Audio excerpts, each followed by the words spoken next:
High Performance Vet Pro Radio. Welcome to High Performance Vet Pro Radio. Here, you will learn everything you need to know to become a high-performance veterinary professional.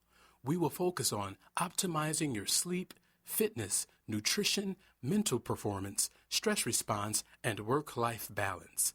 Please enjoy these professional interviews with cutting-edge content from Dr. Jennifer Quammen and human performance coach Ryan Smith from HyPerfLiving.com. And welcome back, high performers, to another High Performance Vet Pro podcast. This is your host, Ryan Smith, and this week we're back with another of our special interviews. And as we record this interview, it'll actually come out a couple weeks later, but our guest is ready to compete in the Spartan Beast at the Spartan Race World Championships in Lake Tahoe. And I'd say in itself that qualifies him as a high performer, but that's just kind of the tip of the iceberg. Dr. Chris Lindquist is co-owner of the Regional Veterinary Emergency and Specialty Center. That's a long name. Is that all right? In Turnersville, New Jersey, and where he is also the Chief Culture Officer, which we'll get into a little bit about that later as well. He's been a facilitator at the Veterinary Leadership Experience with Dr. Jen. He's owned a CrossFit affiliate. He's a certified RKC, which is a Russian Kettlebell Challenge certification, where he's trained with Pavel Tsatsouline. And he's got other cool stuff that he's done as well. So this summer I know he was at a retreat where he was actually learning survival skills as well. So we'll talk a little bit about some of that cool stuff that he's done. So I'd like to welcome to the show Dr. Chris Lindquist. Welcome. Hello, Ryan. Thanks for having me. Yeah, thank you. So let's talk a little bit about what you're doing this weekend then. So you've got the Spartan Beast, which is part of the Spartan Race series, and specifically the one that you're doing is out at the World Championships in Lake Tahoe, in beautiful Lake Tahoe. So let's go into a little bit about that first. So tell us a little bit about what a Spartan Beast entails. Sure. The Spartan Beast is a half marathon obstacle race. This one in particular, I think, is going to be extra challenging because it's starting off at 6,200 feet of elevation, and the course will take us all the way up over 9,000 feet. It involves over 30 obstacles, and the course, is somewhere between 12 and 14 miles. And it'll be tomorrow morning. I'll get out early. I don't know how long it's going to take. Right. But I'm looking forward to the challenge. Right. This is not your normal half marathon, obviously. As me as an endurance coach, that's the people that I coach they're going in a straight line for that 13.1 miles, and this is you out there somewhere between 12 and 4 miles and having to accomplish lots of obstacles. So what kind of obstacles would typically be in a Spartan race? So the Spartan race obstacles, they always have some that are a mystery. So sometimes they'll unveil a new obstacle that perhaps you've never seen before. Many of them are very almost Ninja Warrior-esque. Okay. So you'll be doing, rings that you have to go across, swing across. You might have monkey bars. You'll have high walls, that are 6 or 8 feet high that you have to scale over. Mm-hmm. They'll have walls in mud that you have to go under and, totally submerge. They'll have simple obstacles, over and unders like hurdles and things just to slow you down a little bit. They Right. usually have barbed wire over a variable length that can sometimes be challenging. The first Right. Spartan race I did was a sprint, and I hit the barbed wire at about noon. This was in the summer, so it was fairly hot. Mm-hmm. It was near the end of the race, so I was a little bit dehydrated, and it was an extra long course of barbed wire. We had to roll basically downhill, and as I'm rolling, all of a sudden I just got incredibly dizzy and nauseous, and that was unexpected and made finishing the race extra difficult. Right. So something that, is seemingly easy all of a sudden became, quite difficult for me. Right, yeah, absolutely. Yeah, that posed some definite physical challenges extra within the race, and it's not like the race isn't challenging enough as it is. So. Yeah, and the other challenge is that if you fail an obstacle, the penalty is to do 30 burpees. and so it makes you really not want to fail an obstacle. Right. However, it is what it is. Sure. There's certain things that, just in isolation, it's not difficult to do, but over the length of a race, depending on how fatigued you are, right. Sometimes you're wet and slippery, so the grip becomes very difficult. Right. And so I failed, many obstacles like rope climbs and right. even monkey bars that I know on a normal day at home in the gym I could do easily. Right. It's just a different beast, pardon the pun. Sure, absolutely. Yeah, that's it's quite the challenge, and yeah, so I'm sure you did lots of burpees. It sounds like then. Yes, unfortunately. Yeah, and burpees are that, if somebody's listening, they don't know what a burpee is. It's basically you go from a standing position, you drop down into a squat, go into a push-up, stand back up, and actually jump with your hands above your head as well. So it's, and you're going to do 30 of those. It is quite the challenge. So it's one of those things that fitness trainers love to hate. Yeah, I'm 6'3" and 220 pounds, and for some reason, burpees take a lot out of me. Right. Yes.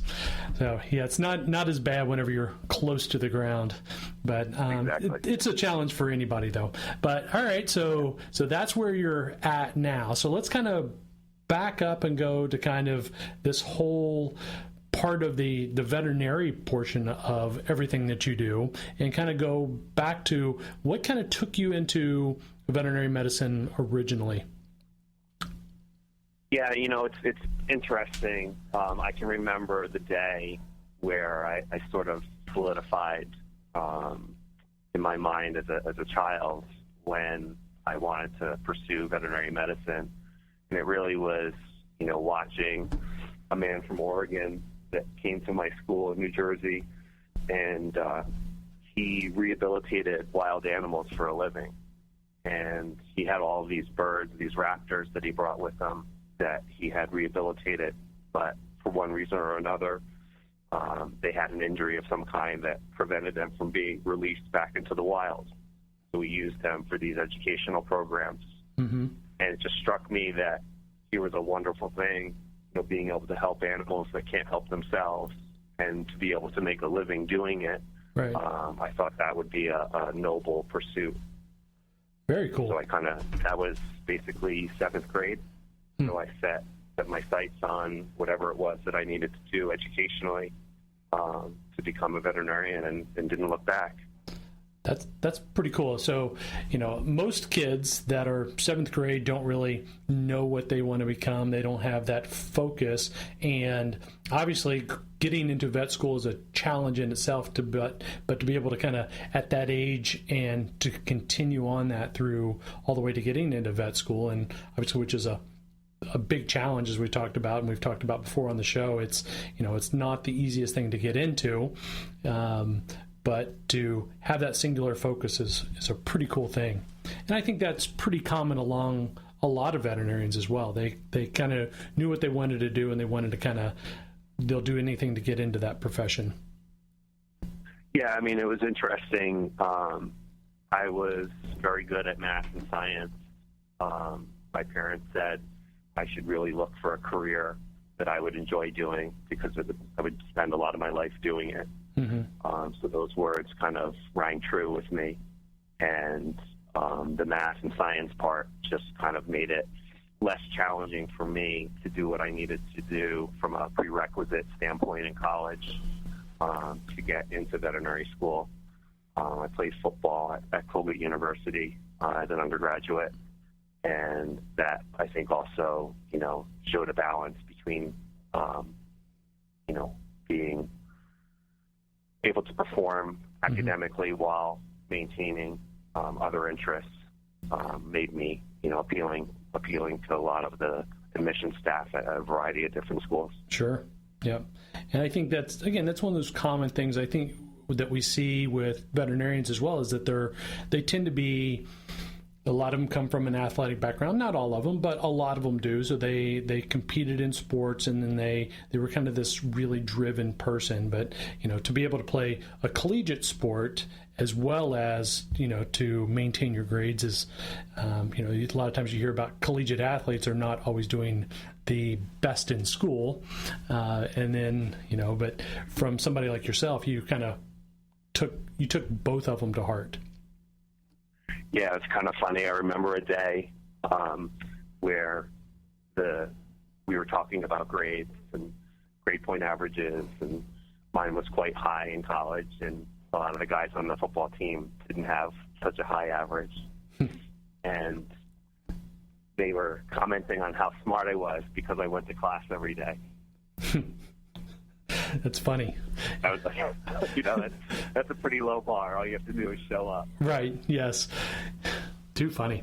All right. So you get into vet school, and so did you kind of have a focus on what you wanted to do in vet school? I know you get to learn a lot of things, but there's typically an area that somebody really enjoys that they want to kind of focus on, maybe kind of direct their career in a certain way. So did you have that was a challenge, just in the sense that what appealed to me about veterinary medicine, other than being able to help animals, was the fact that it was a career that could be useful in a variety of ways. You didn't necessarily have to practice veterinary medicine, and that it was also a career that could be done, almost anywhere in the world. Mm-hmm. And so those factors kind of contributed to it. So when I was a fourth-year student in veterinary school, I remember thinking, okay, now what? I'm about to get the degree that I've had, my laser beam focused on since 7th grade. What am I going to do with it? And I grew up with cats and dogs. I really developed an interest in horses while I was in veterinary school. But the horse thing, I'm not a horse person, and it just seemed a little bit too outside of my comfort zone for me to do as a profession. Right. So I followed the advice of one of the faculty that suggested I do an internship, and so I chose small animal medicine and surgery, and that's what I've been doing ever since. Cool. Good. Yeah, it's I think a lot of people are enamored by other areas of it, and they think that they would want to do that, but whenever you get too far out of your comfort zone, sometimes you lose your focus on what you really, really love, or you pursue one area for the money because it seems like that's going to be a bigger area because you're focused on obviously paying down debt or whatever it may be and taking care of life, but losing that focus on what part you really loved can be a detriment to your career as well. So you figured that out early on and kind of went down that correct road to where it would take you where you wanted to go, and you got to do what you love. Yeah, and then I've just had my eyes open to whatever opportunities present themselves. Mm-hmm. And so I have no specific destination in mind. Right. And it's really just about the journey along the way. Awesome. Yeah. So you get out of vet school, and so then this whole now what? So then you go into this internship, usually somewhere along that line, right after vet school or somewhere along your career, there tends to be a set of challenges or things that are kind of thrown your way that kind of really solidify where you want to go in your pursuit of how you want to accomplish life, which obviously leads up to this. Like I said, we'll talk about this chief culture officer and all the things that you do, like racing and all the different fitness things that you do, and life and family and all that. But usually there's some type of a challenge that kind of leads you to fulfill that destiny that you wanted to do. Anything that kind of goes along that lines for you? Yeah, there are a couple of things. One thing I think that changed my course during my internship was it was the busiest summer at the veterinary school at the University of Pennsylvania when I was there during my internship. And I had the pleasure of doing overnights in the emergency room Monday through Friday during August, which was the busiest month that they ever had. And the way the internship in the emergency room overnight worked is I would come in for my shift at 7 p.m. I'd be there till 7 a.m. And then if I had any surgical procedures, typically bite wounds that came in during my shift, I'd have to do them after my shift was over. And so then I'd be spending another 2 to 4 hours typically doing procedures. Wow. So I'd walk out of there by noon if I was lucky, try to sleep during the day, which didn't typically work out too well, Right. and then stumble back in at 7 p.m. And so that was a rough month, and it made me really reflect on what did I get myself into, and is this really how I wanted to spend my life? Right. And the answer to that was no, this isn't what I wanted to do for a lifetime. And so I had my eyes on trying to pursue a surgical residency, and that really shifted my perspective on what I wanted to do. And I just decided that I didn't want to stay on the train tracks that I was on, and decided that when I finished my internship, I was going to try and experience private practice and just see what that had to offer, rather than just staying in academia and pursuing a residency, which was, my initial plan. So that was sort of a challenge. Right. It was definitely, like I said, it was a change of direction. Right. And part of me is glad I did it. Part of me wonders, what would have happened, because I do enjoy surgery as part of my practice still. But it did give me a lot of opportunities that I wouldn't want to have changed. Right. So those challenges, whenever you kind of got a plan and it changes it, but then again, those typically happen for a reason. There's going to be people that go through that same scenario and really embrace it and say, this is absolutely what I want to do. And then there's other people that it just kind of says, all right, nope, this is not what I want to do. And it really helps you to become obviously what you are today and what you will become in the future. So yeah, and that's the hard part. As a kid, what drew me to veterinary medicine is not now what keeps me in veterinary medicine. I didn't get into veterinary medicine to develop relationships with people. Right. However, the more I do this profession, or the more time I spend in this profession, that's really become my focus. It's really become what fulfills me at the end of the day. Right. Is when I've succeeded in connecting with other people, whether it be staff at the hospital, clients. That's where it's the most rewarding. I can save an animal's life, but if the owner doesn't seem to appreciate it, if I haven't connected with the owner, I feel a bit empty. Right. And so it's just an interesting change of perspective that I wouldn't have predicted as a seventh grader. Right. And Jen has mentioned this to me a lot of times too. A lot of veterinarians go into the industry as a career because they want to be with the animals, or because that they don't really want to be around people, but they forget, especially in private practice, pretty much all those animals have a person or multiple people attached to them that you have to obviously be able to talk to and relate to and communicate with. And, for a lot of people and a lot of veterinarians, this is not what they were thinking about when they signed in to go into vet school, right? Exactly. Yeah. So kind of along this journey then, so you've got your practice, and then you've become involved in the veterinary leadership experience. You've got this chief culture officer at your clinic. Give us a little bit of what this title of chief culture officer kind of does within your practice.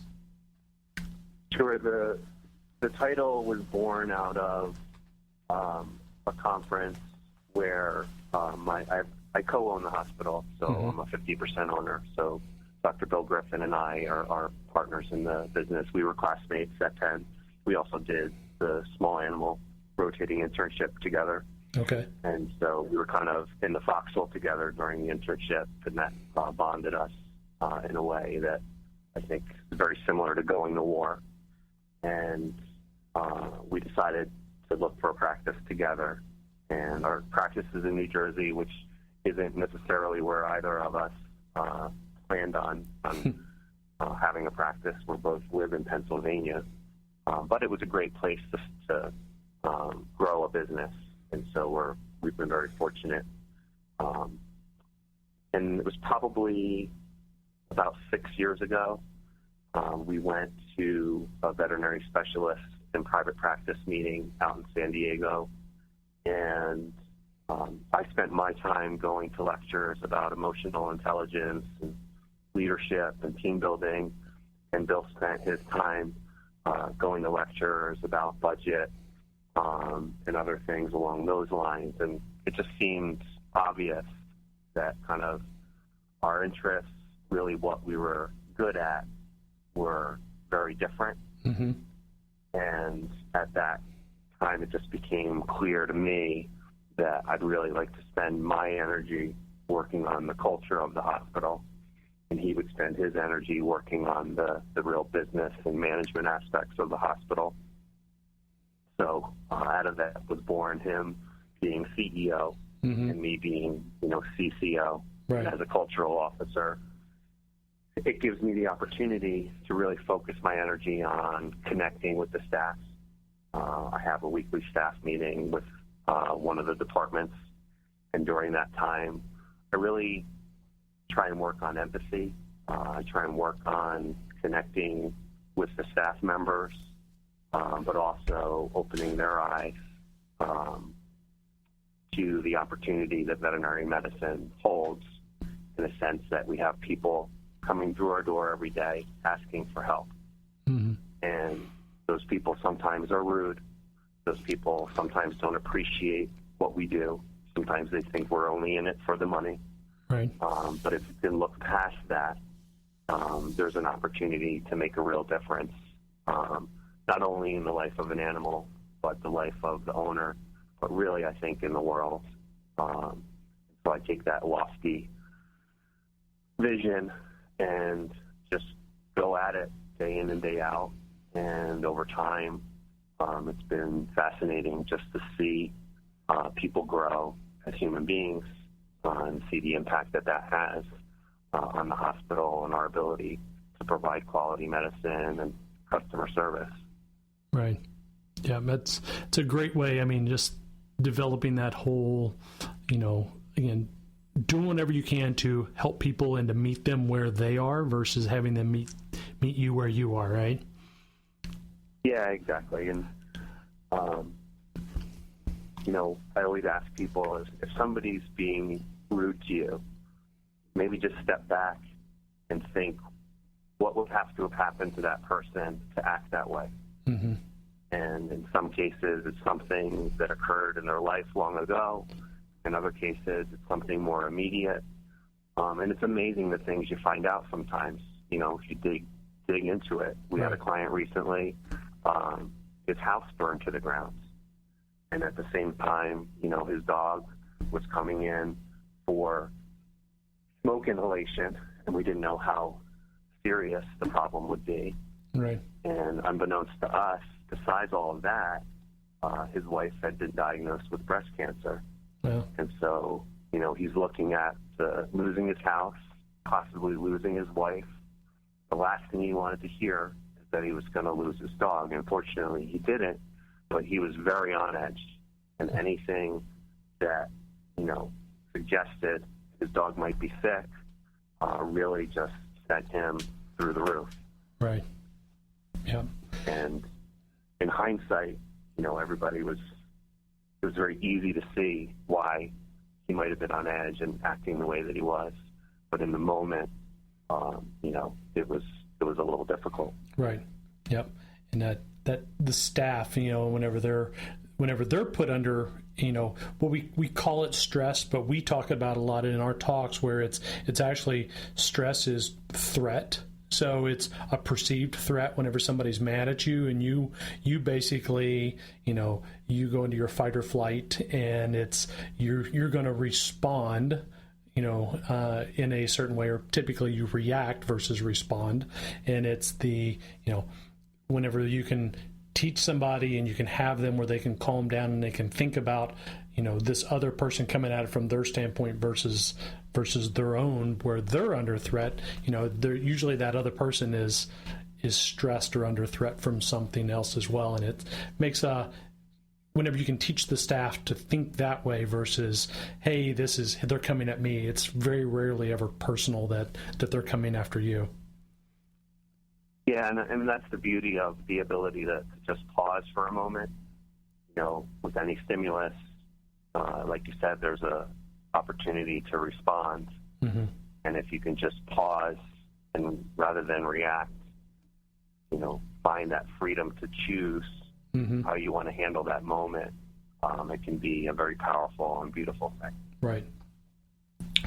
So looking at that even from a personal standpoint, so taking on this thought process of culture within your clinic, how does that help you as, family, friend, and your wife, and you've got 2 wonderful boys, and, it's this whole, taking that home, because I know a lot of veterinarians take the stress of the day home.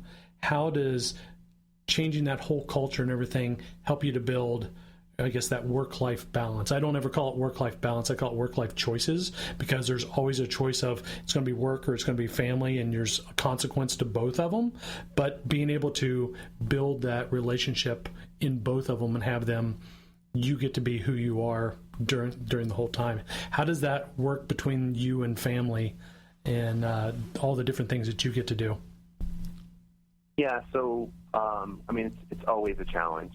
I find work sometimes is a little bit easier than at home.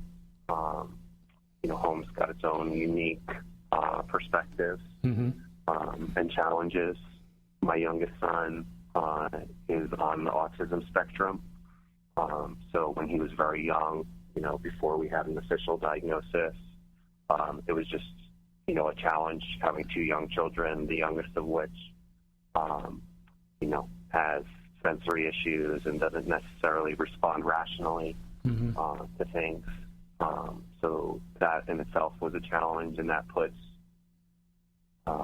stress on the relationship, for my wife and I. Sure.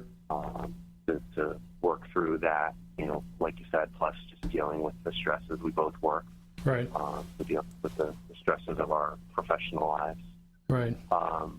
For me, the biggest thing, I do a lot of reading. When my first son was born, my oldest son was born, he's 8 now, so it was about 8.5, almost 9 years ago. Something changed for me. I never had an interest growing up in studying religion or philosophy, but all of a sudden I had this,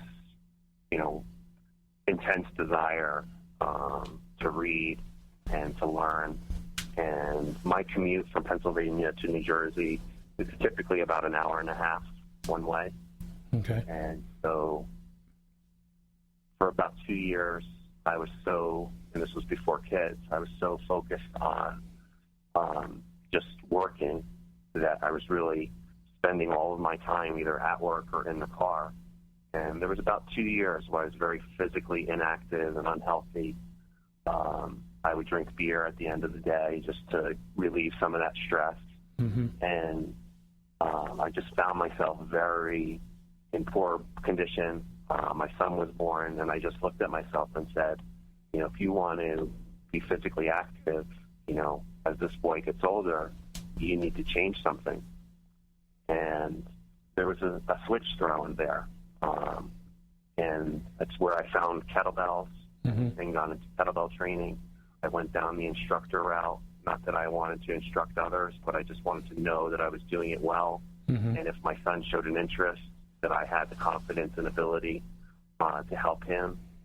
And from that physical aspect of things, I also was changed kind of spiritually.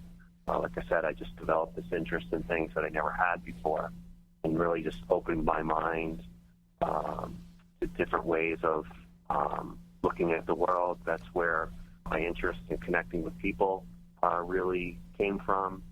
So it was just an interesting kind of transformation in my life. And from there, it certainly helped at home. But there is that balance, and I think the balance is different for everyone. Sure. I don't know if you guys know anything about, I think in the physical world, they're doing different, like DNA testing or something like that now. Right. Where they're showing that certain people, you might have an affinity for a certain type of activity. Right. Whether it be marathon versus powerlifting, that sort of stuff. And so I think, for me, there's that balance of, home life, work, but also, personal time to sharpen my saw, to stay physically active, to be grounded, to be centered. And it's just depending on the week, the cycle Sure. Of the moon. It's easier in some cases than others. But it's something when you feel it, when you feel things are in balance, it's a wonderful feeling. Right. But then there's that yin and yang, that when everything seems perfect, what's about to happen. Right. Yep. And so, just I find these physical challenges, like the Spartan Beast, just prepare me for the challenges that come in everyday life. And if I can accomplish, going up to 9,000 feet and finishing a half marathon of obstacles, then it prepares me mentally that I can survive the challenges of day to day. Sure. And and as well, your boys being able to see you conquer these challenges as well. It obviously instills something within them as well, right? I hope so, and they are my inspiration. There's definitely a motivation there. The whole reason that I'm doing these Spartan races, and I'm trying to complete my trifecta, which is doing a Spartan race of 3 different lengths. One's called the Super, one's called the Sprint, and one's called the Beast.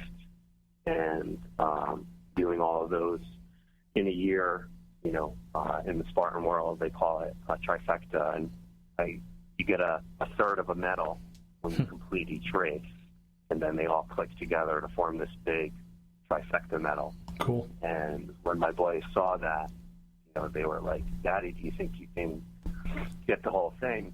Right. And it was just inspirational for me. Right. To say, yeah, I'm going to try and do it, and know that they're rooting for me, and that it'll make a difference to them. Sure. Hopefully. Yep. Absolutely. I mean, that's one of those. As a father myself, just that knowing whenever your son or sons in this case, just that that there is a respect, that's one of the things I think is lacking a lot in society anymore, is there's a lack of respect many times of those generational gaps. But, whenever your kids can look and say, and whether they want to do it or not, but to know that they can do anything because they watched you do it, right? Yeah, absolutely. Yeah. And again, I'm not asking them to do Spartan races or anything. It's just a matter of, finding their own course and succeeding on their own journey. Right. So this summer is part also, you were doing the Spartan races, but this summer you actually missed VLE this year, but because you were off going on to do I know it was like a week later, but you ended up going on kind of a survival skills thing as well, right? Yeah, so again, it's that balance between careers. So my wife, even though she's a veterinarian, she now does marketing in the pharmaceutical world. and she had to travel to Europe the week of the VLE. And so, I just had to withdraw my application knowing that I needed to be at home and taking care of my boys. But, with that sort of ending, when that door closed, another one opened. And the week after the VLE, when my wife was back from Europe, there was a 7-day field course in Utah. And it's known as the Boulder Outdoor Survival School. It's about 4 hours south of Salt Lake City. And there's Boulder Mountain and just the beautiful high desert of Utah. And I spent a week there with very limited provisions with, 3 instructors and 11 other participants from, all over the country that were there to basically learn how to survive out in the wild for a week. Wow. Very cool. And that's one of those challenges. I think a lot of people would love to be able to do that, but at the same time, they're not willing to get out of their comfort zone to do something like that. So, obviously being able to push yourself to challenges like that also translates into what you do on a professional basis, as well as a family man as well. With whenever challenges present, you can now step back and say, okay, this is not as big of a challenge as I was making it up in my head, right? Exactly. Yeah. It really helps the physical challenges, the mental challenges that go along with the physical challenges. I don't know if everybody recognizes that. Right. To go up to 9,000 feet when you're not used to it, it is a physical chore. And just to stay mentally strong is, I think, the biggest challenge. And the same was true out in Boulder, Utah. To go out in the wilds with very limited provisions. And basically, our first night, they just took us out into the desert, started walking when the sun was setting. We went for hours, and then eventually they said, okay, you guys can rest. And no shelter, no ability, to do anything, just the clothes on our back. And spent that first night. It dropped down to probably below 40 degrees. And, I slept maybe parts of 3 hours, and then just was shivering to the point where I needed to stand up and just keep myself warm. Mm-hmm. But, to be mentally strong enough just to hang in there and not tap out definitely pays dividends later on. Sure. Yeah. Very cool. So I guess this balance, these putting yourself through personally through challenges, then how that translates into everything about, I guess, kind of life. So work, your personal, your family, everything. So where do you kind of see yourself moving from where you are now into the future, from, your practice standpoint, from, your own personal health standpoint? One of the things we haven't really talked about yet is, I know you, like myself, love, like studying like the SEAL Fit stuff and learning more about the mental challenge, the unbeatable mind, so to speak. So how do you see yourself moving from where you are now to continuing to excel or be a high performer? Yeah, again, I don't know where my destination is. Mm-hmm. I have less of a connection, or I don't want to say that. I have less of a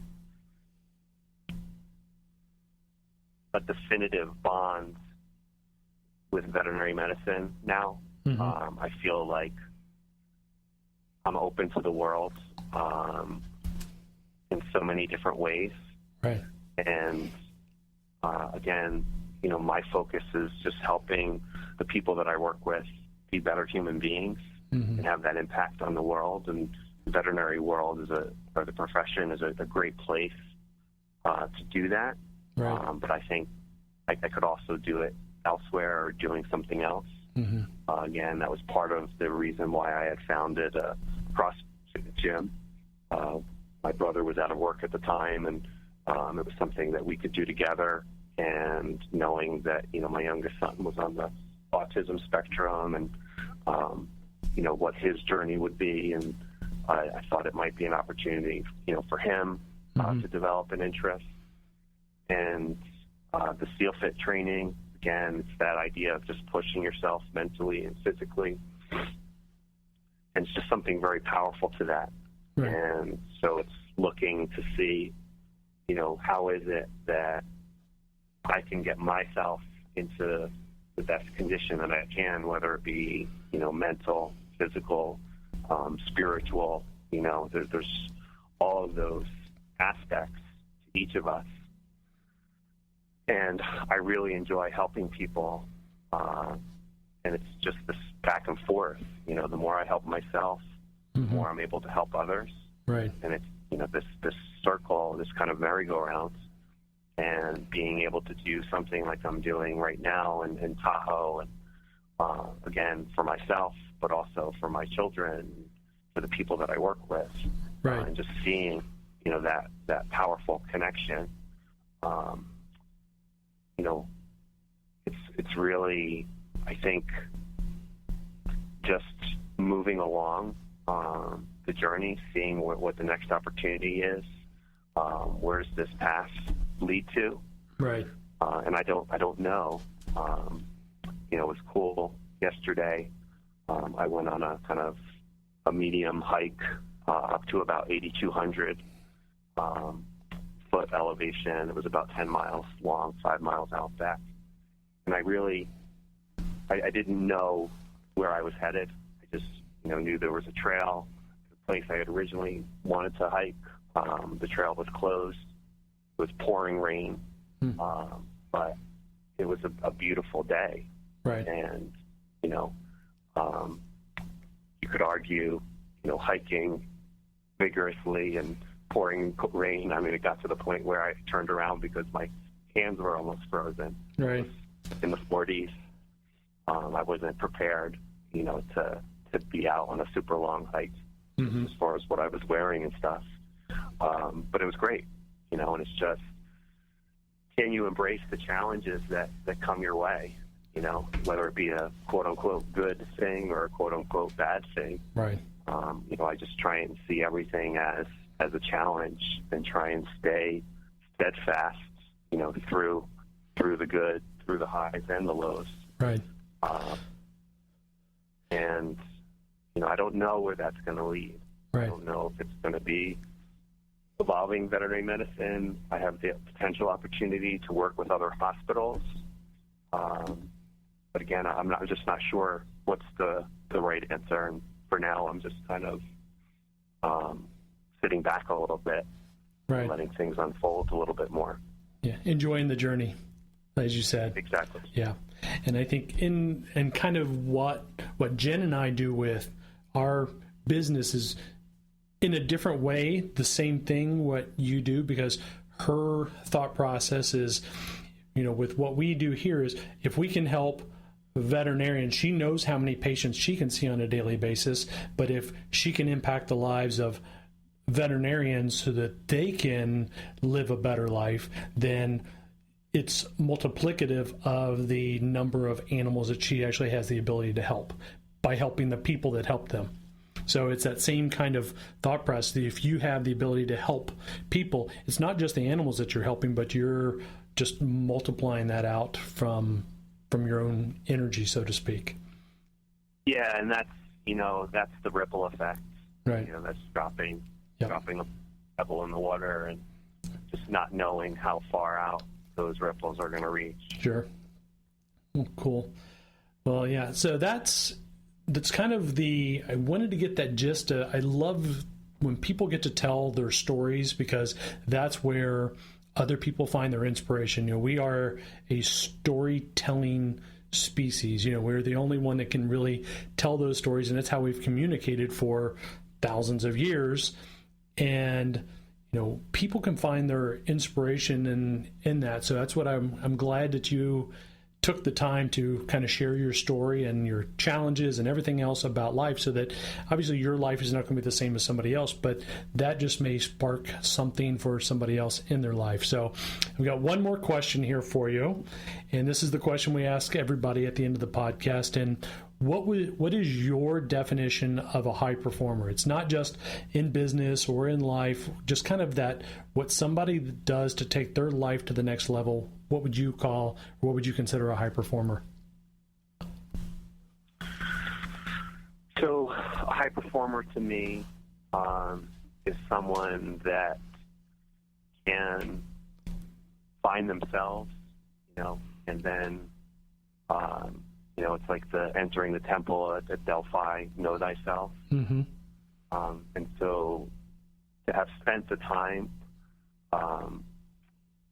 just understand who you are, to have the ability to be who you are and not necessarily what somebody else wants you to be. Right. And to be true to that. And I think that finding that balance is different for each of us, but it's a journey worth taking. And so to me, you're a high performer if you're able to achieve that. Right. Being true to thyself and finding that balance that allows you to be strong physically, strong mentally, strong emotionally and spiritually, and hopefully being able to help others. That's awesome. Yeah. Cool. Well, thank you very much for sharing that, and thanks for sharing your story. Really, really, I'm grateful for that. I love the people whenever they're able to kind of, share that part of themselves, something that's very personal, and a lot of times that they are not willing to get out there. There's always that business part. You are, Dr. Lindquist, and here's who I am. But then, there's so much more than that. And I appreciate you taking the time to share that, especially if, this is kind of your chill day before you have to go out and race tomorrow. So I appreciate you being with us here. So thank you very much for that. And for our listeners, obviously I want to be respectful of everybody's time. We try to make these usually about 45 minutes or so. So thank you very much for listening. And if you are on iTunes, please don't forget to leave us a review and leave us some information on that. You can leave us notes on the show notes here. Any of the links, I'll actually have links to his office, and some of the things that we've talked about with the Spartan races. I'll have links to that information on the show notes as well. And if you have feedback for us, or you have somebody that you think would be great to have on the show, please let us know, and we'd be happy to get in touch with and interview them as well. So Chris, Dr. Lindquist, I appreciate you being here. Thanks for taking the time out, and be safe on your race tomorrow. Thank you very much, Ryan. Enjoy your day, and hope you have a great weekend. Thank you. Thank you much. Thank you for joining us at High Performance Vet Pro Radio. We hope to hear from you soon. Like this episode? Leave us a review on iTunes, Stitcher, or SoundCloud. It helps us to reach more veterinary professionals. For more information or to contact us, please visit us at highperfliving.com. Until next time, remember to live every day with intention.